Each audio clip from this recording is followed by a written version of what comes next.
Oi pessoal, tudo bem com vocês?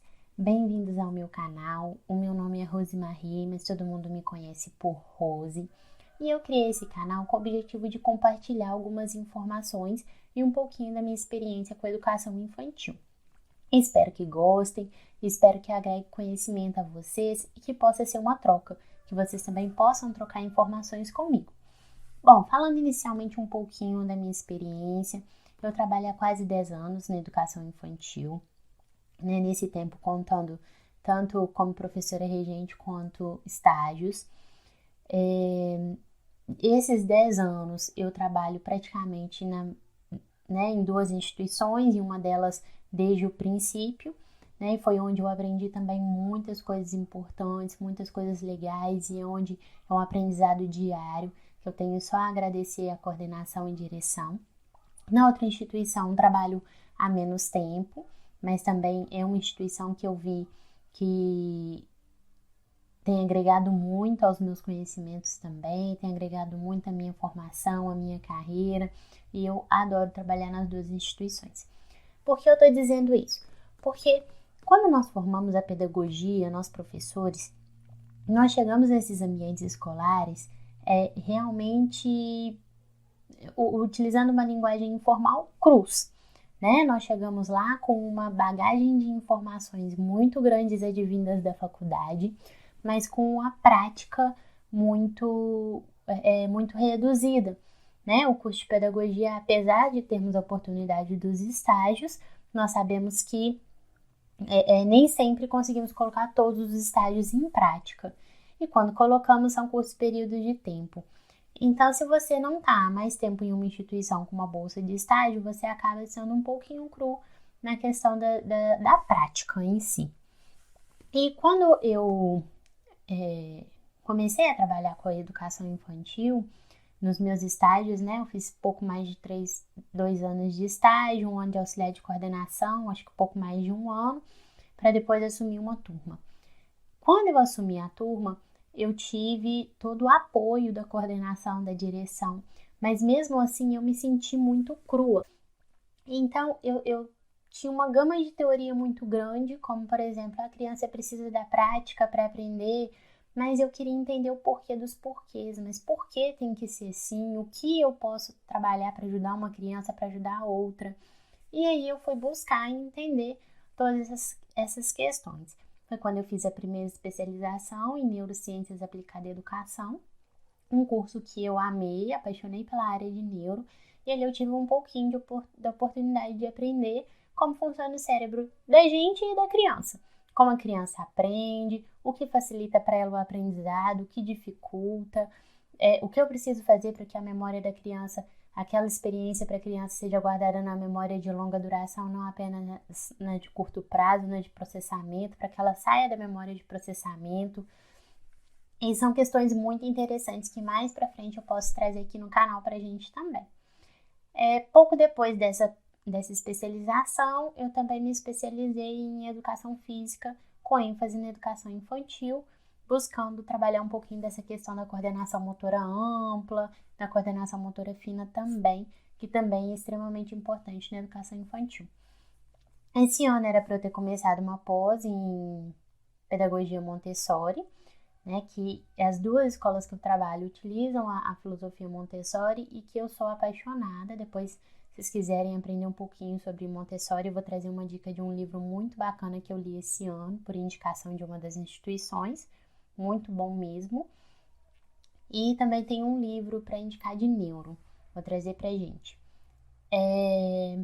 Mas por questão da pandemia, acabou que eu não consegui iniciar e não sei se vamos conseguir no segundo semestre, porque com certeza vamos ter que pagar muitas horas, enfim, vamos ver como vai ficar, mas é a próxima especialização com certeza. Bom, por que eu estou dizendo isso tudo?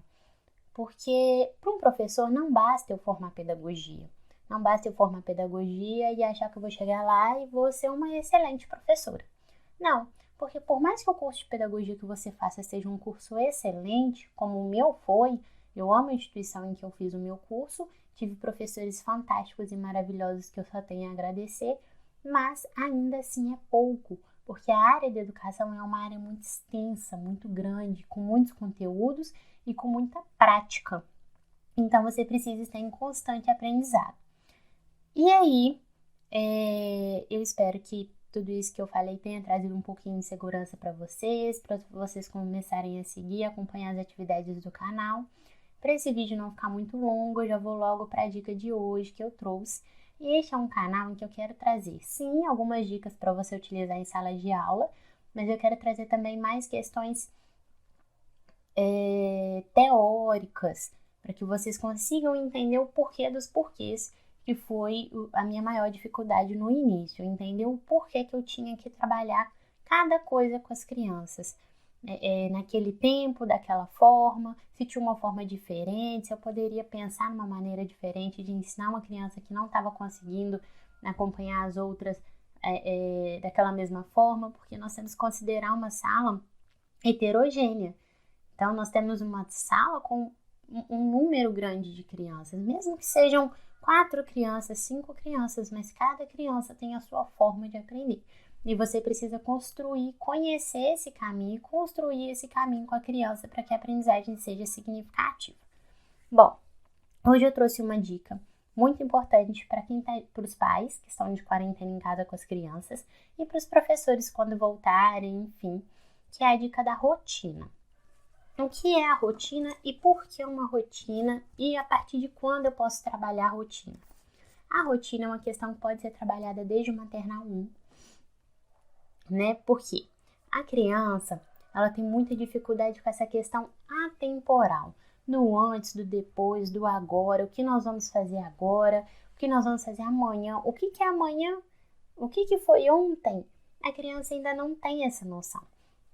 E aí, muito menos a noção de horas, né? Não adianta você falar para ela, depois do almoço nós vamos passear.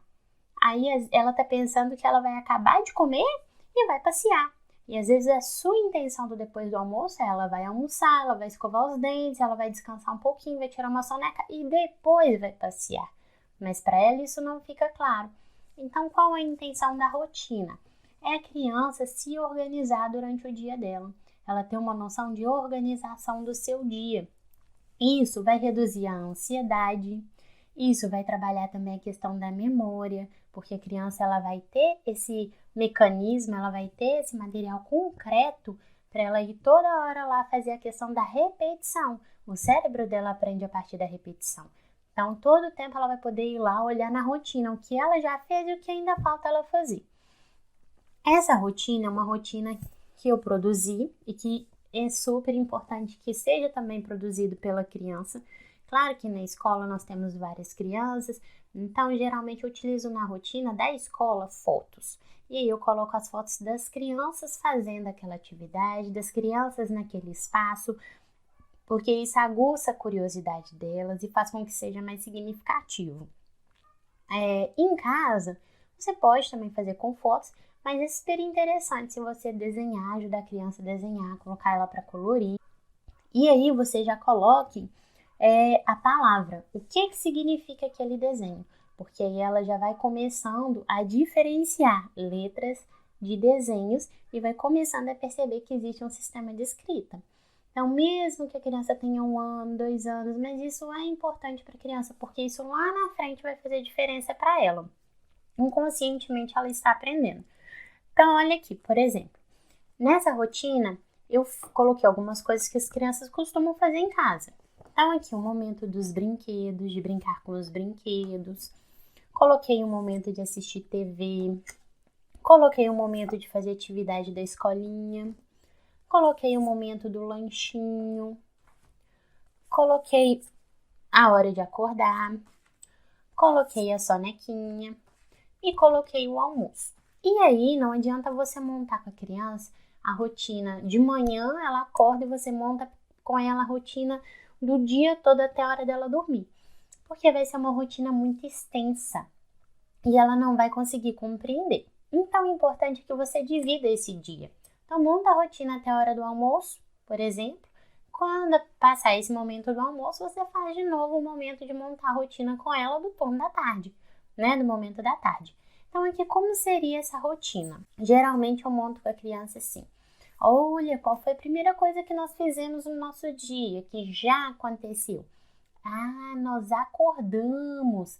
Nesse caso, considerando a criança em casa. Quando é na escola, eu falo, nós chegamos na escola. E eu mostro a fotinho da escola, enfim. E aí, vocês vão montar um varalzinho. Pode ser pertinho da parede, pode ser um varalzinho de uma cadeira até a outra. Coloca 2 ganchinhos e coloca um varalzinho. E ela vai montando essa rotina com um pregador no varalzinho, com os pregadores de roupa. Qual foi a primeira coisa que você fez hoje? Foi acordar. E mostra o desenho para ela. Olha o reloginho mostra a hora que você acordou. Então, é a primeira coisa que ela vai pendurar no varalzinho. E depois de acordar, o que nós fizemos? Nós tomamos o café da manhã, nós tomamos um lanchinho. E aí, pode até deixar que, se a criança já tem mais de 1 aninho e meio, 2 anos, auxilia ela a colocar no pregador, que ela já vai estar trabalhando a coordenação motora fina. E aí, coloca na rotina, então, o lanchinho. E depois do lanche, o que nós vamos fazer? Você sabe? E aí, ou você pode impor o que vai ser feito, ou você pode dar 2 opções para que a criança escolha o que ela quer fazer. Então, você pode dizer, olha, depois do lanchinho, do café da manhã, você pode brincar com os brinquedos do seu quarto e coloca na rotina. Ou você pode dizer para ela, depois do café da manhã, o que você prefere, assistir TV ou brincar com os brinquedos do seu quarto? E aí, deixa a criança escolher também. Tanto faz, se a criança puder escolher, em algum momento, melhor. Porque assim, a gente já trabalha a autonomia com responsabilidade. Ela sabe que, tudo bem, você vai brincar com o brinquedo agora, mas mais tarde, então, não pode. Esse é o momento. E essa rotina é importante para trabalhar isso também. Que existe hora para tudo. Tem a hora de acordar, a hora de dormir, a hora de lanchar, a hora do brinquedo, né? E esses horários precisam ser respeitados. Ela precisa aprender a respeitar esses horários, né? E aí, você pode trabalhar várias questões, por exemplo, dos brinquedos. Na hora que você colocar ela no varalzinho, você pode falar, e quando a gente termina de brincar com os brinquedos, a gente pode deixar tudo espalhado no quarto? Não pode, não. Nós temos que guardar da mesma forma que nós tiramos. E aí, você já vai incentivando a criança também a ser uma criança organizada, a guardar os seus brinquedos, a manter o seu quarto organizado. Depois dos brinquedos, então, aí, se ela já escolheu a atividade, então nós vamos assistir TV, um pouquinho de TV. E aí, isso vai depender da rotina de cada criança. Nesse caso, eu estou montando uma rotina para as crianças que estão em casa de quarentena, né? Na escola não teria esse momento de TV, teria um momento provavelmente de parque, um momento de massinha, de socialização. Depois da TV, nós vamos fazer a atividade da escolinha. E aí pode colocar a parte da atividade da escolinha. E aí aquele combinado de fazer com ela o que a professora mandou no vídeo. Às vezes a professora mandou um vídeo, mandou uma atividade. Faz com ela esse momento da escolinha. E logo depois do momento da escolinha, olha só, o que é isso aqui? É o almoço! E aí vocês podem explorar para ela, o que será que tem de almoço hoje? Será que tem arroz? Será que tem feijão? Será que tem verdinho? E geralmente depois do almoço, uma criança de até 2 anos, 2 anos e meio, costuma tirar uma soneca. Então eu coloquei a soneca. E aí a soneca é o divisor de águas dessa rotina. Porque quando a criança acordar, você vai fazer esse momento novamente com ela para montar a rotina da tarde. E aí a criança consegue se organizar no dia. Então, por exemplo, a criança está lá brincando com os brinquedos e ela resolve que ela não quer mais aquela atividade, ou que depois dos brinquedos ela já quer almoçar ou qualquer coisa do tipo. Você leva ela lá no varalzinho da rotina, fala assim, vamos lá no varalzinho ver o que é que é agora, depois dos brinquedos. Vai lá pra gente ver, entendeu? E aí o pai e a mãe em casa que vai dosar mais ou menos quanto tempo para cada atividade.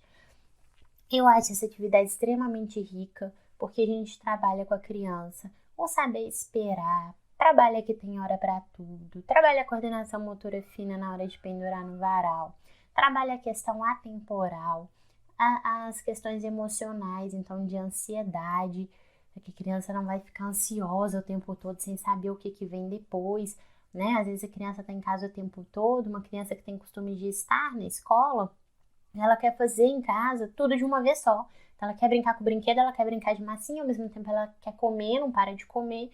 Eu vi nas redes sociais muitos pais reclamando que as crianças querem comer o tempo todo. E isso precisa ser dosado. Não é porque tá em casa que pode comer o tempo todo. Tem hora para tudo. Então, se tem hora para tudo na escola a criança não come o tempo todo. Ela tem o horário do lanche, ela tem o horário do almoço, ela tem o horário do lanchinho da tarde. Em casa tem que ser a mesma coisa. Mesmo porque quando as crianças voltarem da quarentena, se vocês estiverem realizando um trabalho parecido em casa, para ela vai ser muito mais fácil se adequar ao retorno e a professora vai precisar gastar bem menos tempo para voltar a orientá-la quanto à organização do tempo na escola, para assim aproveitar o resto do tempo ensinando outras questões pedagógicas, né? Então, se a criança consegue mais ou menos manter um pouco da rotina que é realizada na escola, isso facilita o processo quando ela voltar. E não digo que facilita para a professora, facilita para a criança, porque ela vai ter mais tempo para aprender outras questões. Se eu chego lá e a minha turma já está dando conta de se organizar no dia dela, eu vou ter um tempo muito maior para trabalhar as cores, as formas, a musicalização e outros conceitos pedagógicos que é trabalhado nessa idade. Então, essa rotina seria para uma criança de até 3, 4 anos. Depois disso, vocês podem explorar a partir dos 5, quando a criança já está começando a ler, começando a escrever, 5, 6 anos, né? Isso vai depender da escola que a criança está, do processo de alfabetização em que ela se encontra, do tempo de cada criança. Aí sim pode ser uma rotina só com os escritos e a própria criança pode escrever também. Mas eu acho que essa questão do desenho ou das fotos facilita muito para a criança e faz com que seja muito mais concreto. O importante é que tenha sempre acompanhado também a escrita para a criança já ir sendo inserida nesse mundo da escrita, da leitura, das letras e aprender a diferenciar letras de desenhos, tá bom? Então essa é a dica de hoje. Em breve eu vou trazer outro vídeo com novas dicas. Eu espero poder trabalhar no canal várias questões como coordenação motora ampla, coordenação motora fina, concentração, tempo de espera, linguagem oral, desenvolvimento da criatividade e várias outras questões, até mesmo da neuro, né? Como a criança aprende, o que ela precisa para aprender. E aí é importante perceber como que o professor precisa conhecer os seus alunos em cada detalhe. Não importa se você tem 10 alunos, se você tem 15, se tem 20, se tem 30, você precisa conhecê-los. Porque um cérebro cansado, uma criança que está com fome, uma criança que está com sono, uma criança que está chateada, que está triste, ela não aprende, né? Então o professor, ele não trabalha só com as questões pedagógicas, mas também com as questões emocionais, com as questões psicológicas, com as questões motivacionais, e tudo isso interfere no trabalho pedagógico. E tudo isso exige que o professor conheça todos os seus alunos, conheça a família, conheça mais ou menos como é o processo daquela criança na escola, né? De que professora ela veio, como que era no ano anterior. Acompanhar o processo da criança na escola e fora dela é papel do professor. Tá bom?